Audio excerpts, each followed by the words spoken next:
For our piece today, we've got an assortment of parts here. I've got all Tiara cast because I love their parts. So I have one of their beautiful charms. I've got one of their, I can never remember if this is like the, I think it's the Jardin series, but I just love that there's texture on both sides and it's different. We have two of their crimpable cord ends and one of their beautiful round Amour buttons.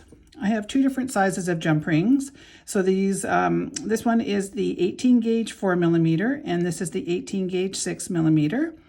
And I've got two different colors of 6/0 seed beads, and I'll make sure to put a description of everything that I've used. This one is not a kit, but I will put a description of everything that I've used with links to my store so that you know where to find all of the parts for your own piece if you want to make it.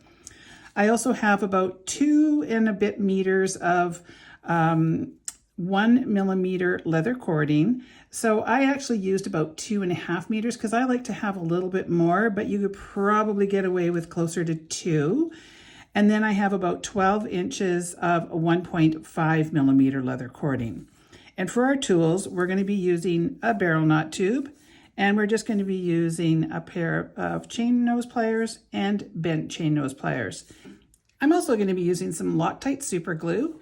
And the other thing that I like to have to make it just a little bit easier is some kind of a clipboard or whatever thing that you like to do for macrame. I like to do macrame in my own hands versus sort of putting it on a board. So I've got lots of different methods on YouTube of how I've done macrame, so you can kind of choose the one that works for you. So let's get started. So the first thing I'm going to do is get rid of all of this stuff because right now all we need is a pair of cutters. And of course I didn't include those in at the beginning of the video, so I'm just going to grab a pair of scissors here because I actually do have a pair here. Okay, so I need to cut off about 15 inches or so. So I'm going to sort of guesstimate that that's about 15 inches. And then the next piece of cording, I'm going to just marry the two ends up and then cut that in half. And I want, about 30 inches or so on each one of these. Again, I always find macrame easier to do when I have a little more in my hands versus a little less. Okay, so what I want to do is I want to have an outside piece being one of the long ones, and then my inside piece is my shorter one, and then a long one. And what I want to do is kind of just make a little tiny knot on the end. So I don't want to use too much of my material. So I just sort of wrap all three around, and then I'm just going to sort of move it towards the end, just like that. And the only reason I'm doing that is because I want to place that knot right on the underneath the part of the clip there. That just makes it a little bit easier to have something to hold on to. But again, if you like to do macrame a different way, you can go ahead and do that. So we want to have the center one being our shorter one.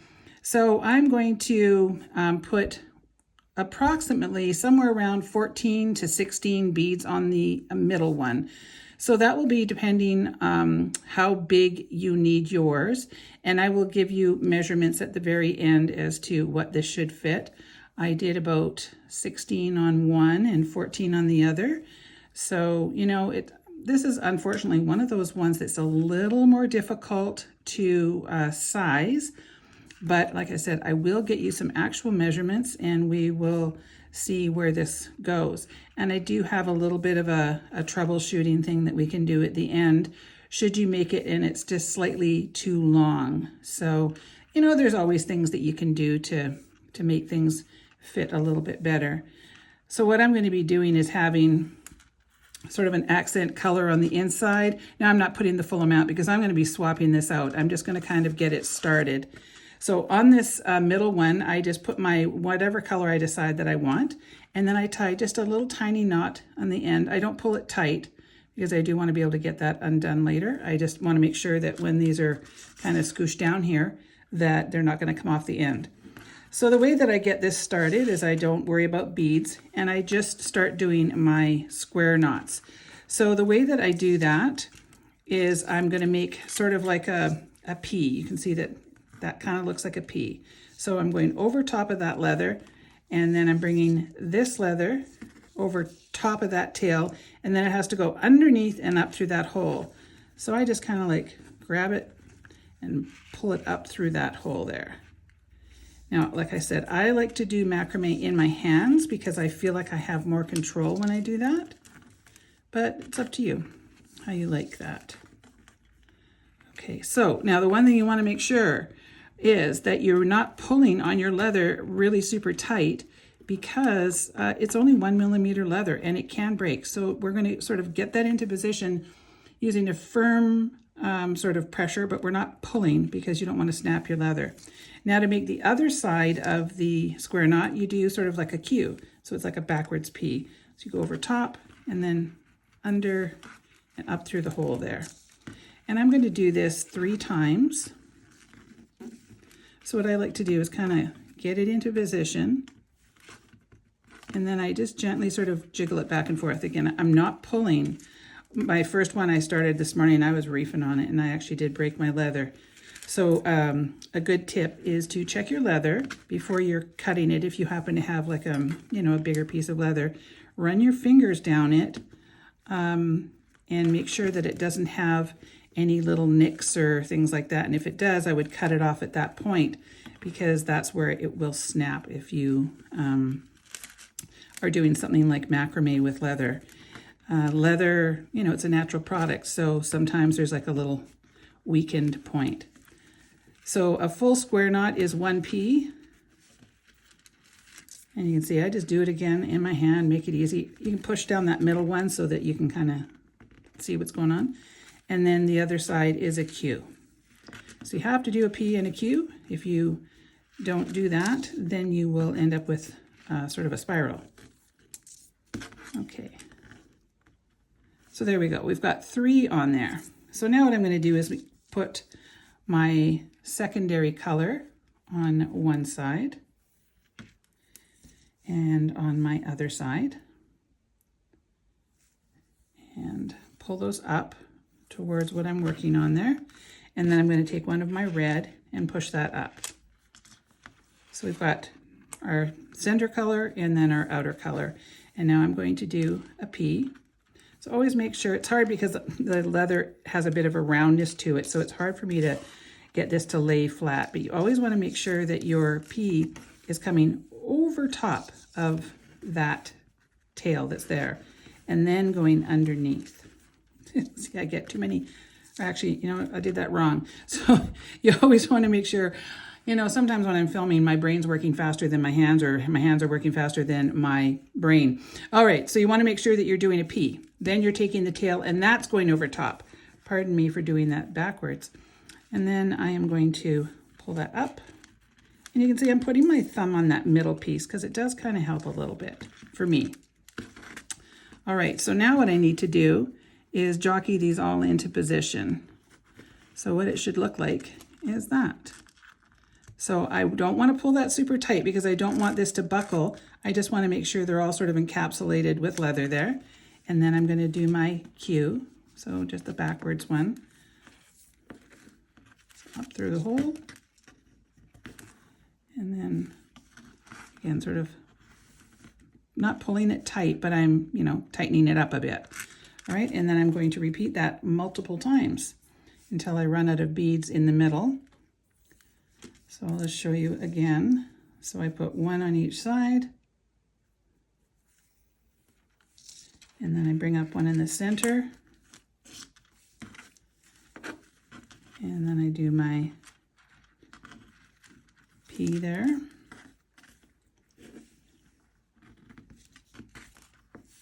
And I just kind of make sure that everything's where I want it to be. And then I find that the opposite side, the Q, is where it really kind of locks in. So just pull that up through. And again, if you know a different way to macrame, then just carry on with the way that you know how. So now you can see it's starting to take shape. So we're always just going to be putting our pattern on one side and then our other color in the middle, and that's never going to change. Of course, it would be your piece, so you could make it however you wanted, but this is what I wanted, to have something stand out, kind of like a spine in the middle. All right. Somebody told me I talked too much in my videos the other day, and I was like, well, how am I not supposed to talk? I don't understand. When am I supposed to just sit here and just do nothing? I don't understand why people say that. So I know that, you know, you guys always say, don't worry about what other people say, but sometimes it gets in your head, and then I don't know what to do when I'm filming my videos.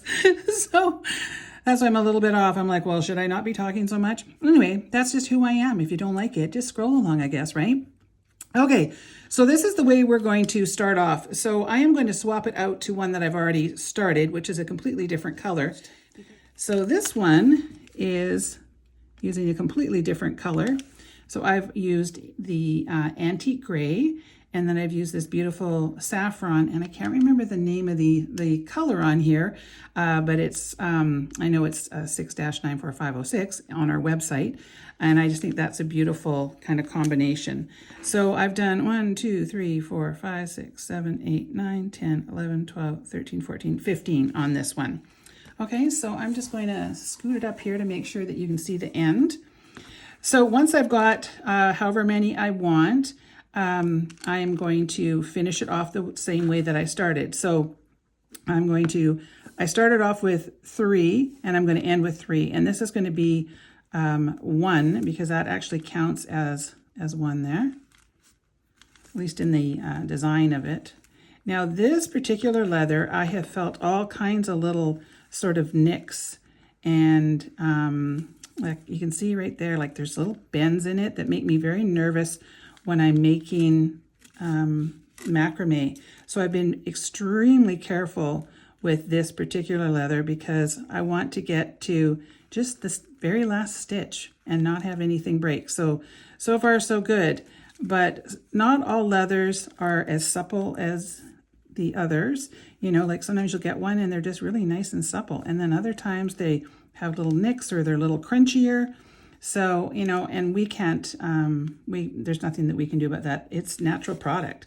So it just ends up the way that it is. So if you have something break, I apologize if you buy it from me, because, you know, we have no way to stop things like that. So we've got our little knot that we're going to take out. We've got 3 square knots. We've got our succession of square knots, and then we're ending on 3 there.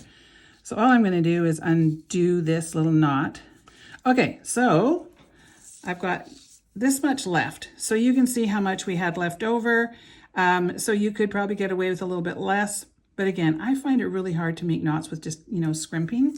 So, you know, if you need to be a little more economical, just use maybe 2 meters instead of 2.5 like I did. All right, so what I'm going to do is I'm going to get my cord ends, and I'm going to attempt this with a pair of scissors. I did use a pair of cutters because I found it a bit easier. But what I want to do is cut down to about there. Okay, now I'm using Loctite, which isn't the best glue for on camera because it does not get really dry very quickly. So I'm hoping that I'm going to be able to continue with this video. So we'll just kind of, you know, do the best we can. But I might have to pause it for a second. So what I do is I take some of the Loctite and I put a blob on the end, and I make sure that I'm going around to both sides.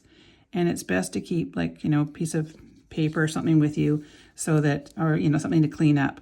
So now I'm going to take my end and push it on there.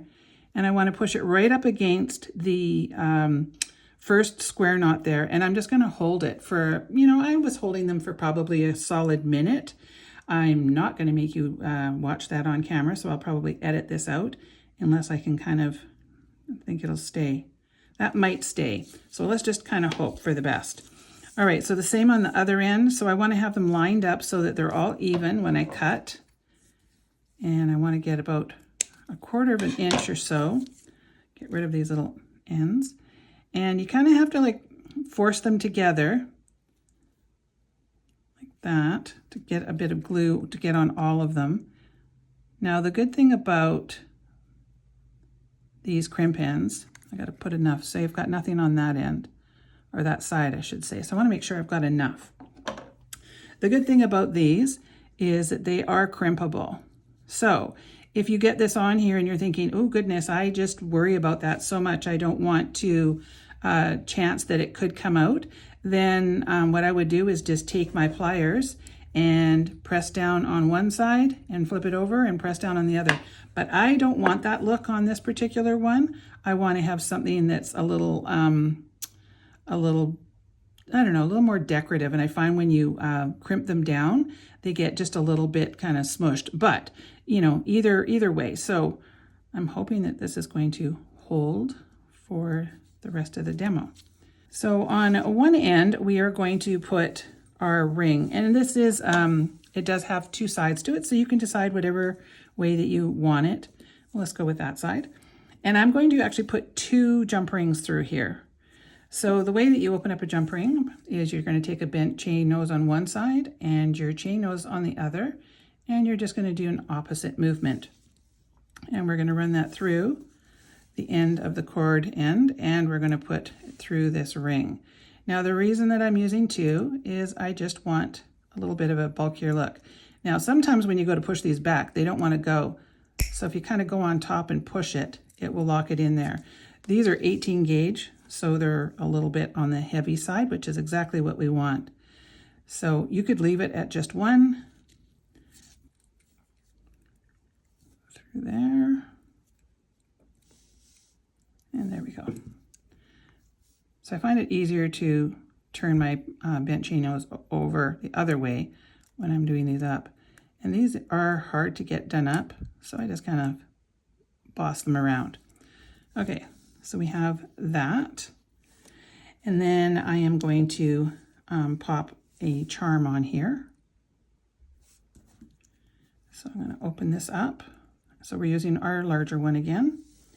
And I'm going to run that through. And these are double-sided charms, so you can decide which way you want to put the charm. Should you use this particular charm? I use these a lot in my samples just because I think they're such a really, you know, a beautiful piece, and I don't know, they're kind of classic.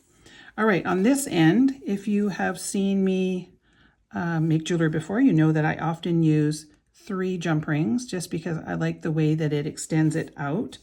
So I am going to put 3 in here. It's very hot in my workshop right now because it is crazy warm here today. And even with air conditioning on, my hands are sliding off of my tools. Oh goodness, I can't wait for fall. Okay, now the last one, we're going to open that up, run it through the end, and then put it through the button.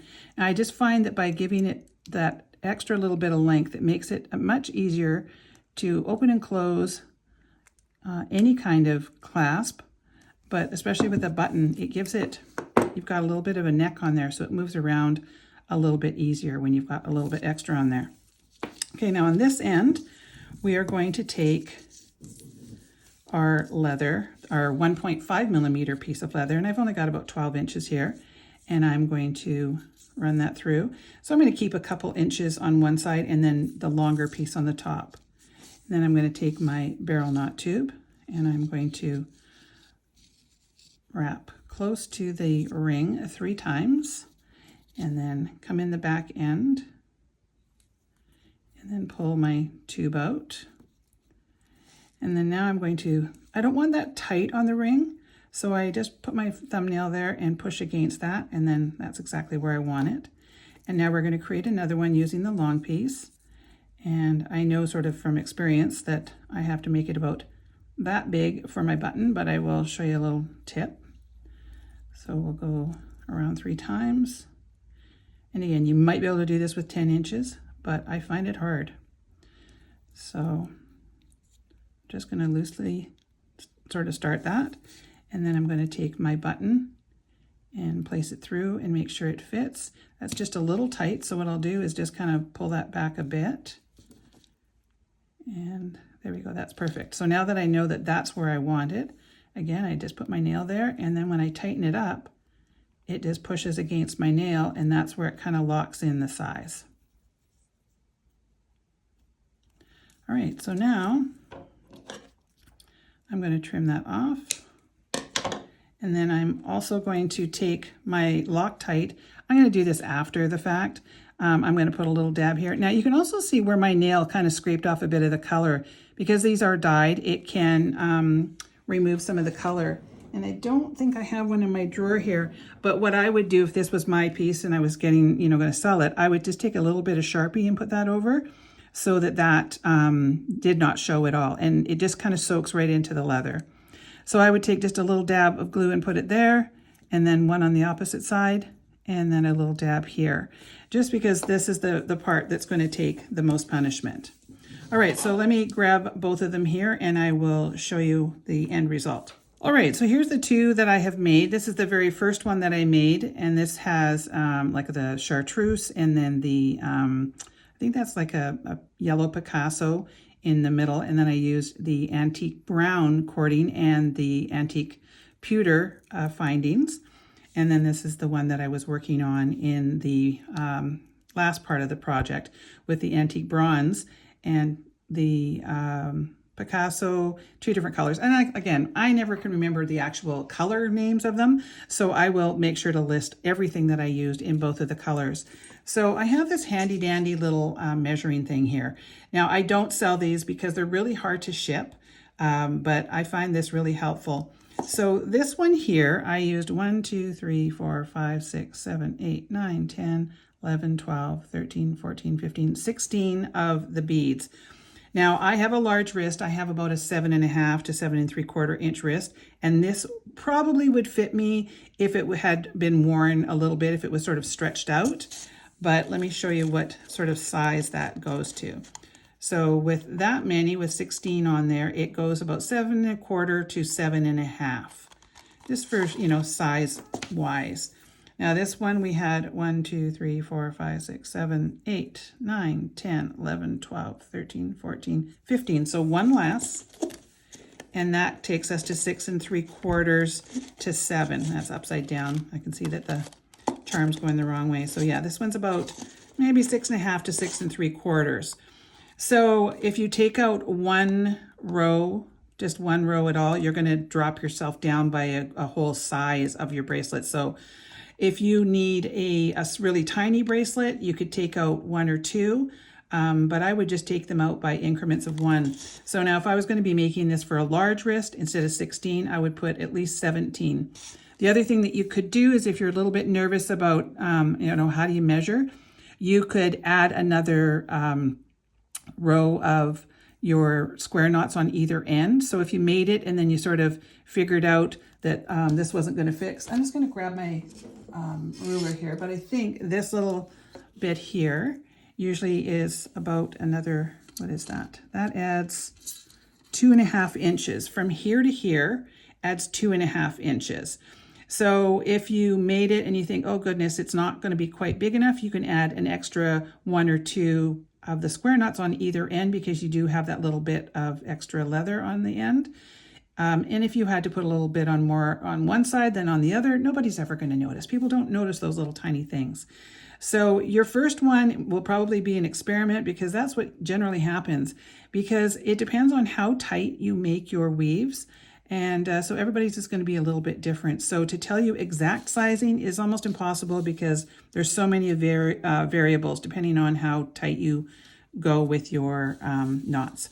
So there you go. I hope you enjoyed this one. It was lots of fun to create. I really love how they look. I like that extra little bit in the middle there. It's got that sort of bohemian kind of, interesting look to it that I love so much. Lots of texture.